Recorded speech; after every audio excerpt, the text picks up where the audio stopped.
The context for Tuesday's much-anticipated White House meeting comes from comments like these from the two leaders.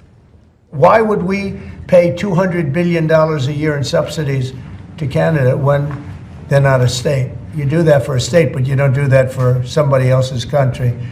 So I think Canada is going to be a very serious contender to be our 51st state.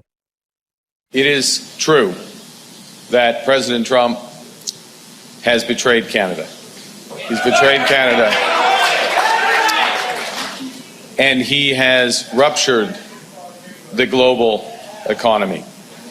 Our old relationship with the United States is over, unfortunately. America's leadership of the global economy is over.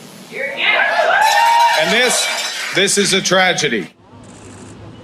Fast forward to Tuesday's warm welcome at the White House, all smiles for the gathered media, and immediately into what has fast become a custom since Trump's return to the White House, an encounter in the Oval Office in front of the world's press. It's a great honor to have Prime Minister Mark Carney with us. As you know, just a few days ago, he won a very big election in Canada. And I think I was probably the greatest thing that happened to him, but I can't take vote credit. His party was losing by a lot, and he ended up winning. So I really want to congratulate him. It was probably one of the greatest comebacks in the history of politics, maybe even greater than mine. You know. Carney called Trump a transformational president for his relentless focus on the economy and the American worker, arguing that he too was elected to transform Canada with a similar focus. As questions quickly turned to Trump's comments about making Canada the 51st state. Well, I still believe that, but you know, it takes two to tango, right? But no, I do. I mean, I believe it would be a massive tax cut for the Canadian citizens. You get free military, you get tremendous medical cares and other things.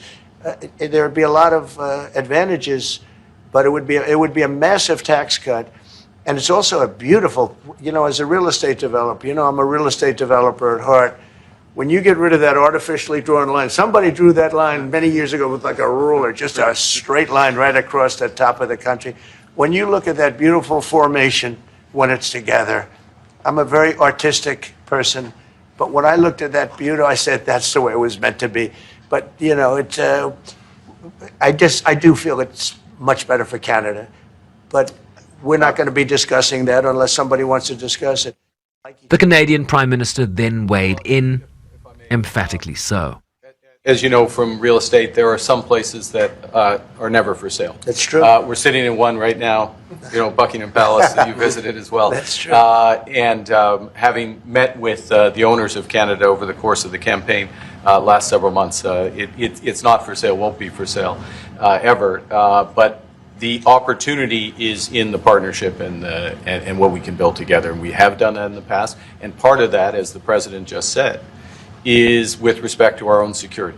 And my government is committed for a step change in our investment in Canadian security and our partnership, and I'll say this as well, that the President has revitalized international security, revitalized NATO, and us playing our full weight in NATO, and that will be part of it. Trump also indicated that there was nothing Carney could say to him in their meeting that would see U.S. tariffs on Canada lifted. No. Why not? Just the way it is. Respectfully, Canadians' view on this is not going to change on the 51st state.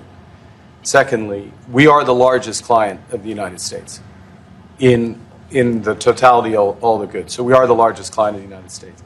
We have a tremendous auto sector between the two of us, and the changes that made have been helpful. You know, 50% of a car that comes from Canada is American. That's not like anywhere else in the world. And to your question about is there one thing? No, this is a bigger discussion. There are much bigger forces involved, and this will take some time and some discussions, and that's why we're here. Thank you very much. A tense relationship, but a meeting that didn't go completely off the rails. There was a clear shift in tone from both leaders in their joint appearance, but the public session in front of the media did not unravel, as did the meeting between President Trump and Ukraine's leader Volodymyr Zelensky in late February.